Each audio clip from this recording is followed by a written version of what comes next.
Yeah, so midterm rental is really just furnishing a rental and letting people rent it on a month to month basis.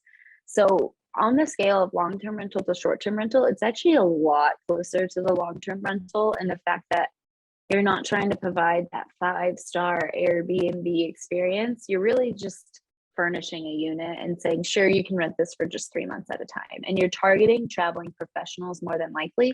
With COVID, travel nursing has absolutely boomed, and those people are looking for 90-day furnished stays with Wi-Fi and utilities, and they're willing to pay a lot of money for it. Um, and I started with, we bought an 8 unit and it had one empty unit. So I said, okay, this is a great chance to try it out. If it doesn't work, I'm only out the $2,000 I spent furnishing it. And I think I underwrote it that it would rent for $800 a month. On long-term rental, it was $525. I now am at like 1,000 for those units. So Wow.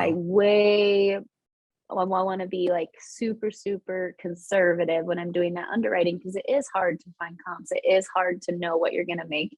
So I always preach under promise and over deliver to yourself, to your investors, to your team. So I put 800. Now I'm renting them for 1,000. I could probably rent them for 1,100. And then a 2-bed, 1 bath long-term rental is 600, and those will go for 1,400 as a midterm rental. Granted, you're picking up Wi-Fi, you're picking up all the utilities. That could be a couple $100 and just utilities. Wi-Fi is probably $50.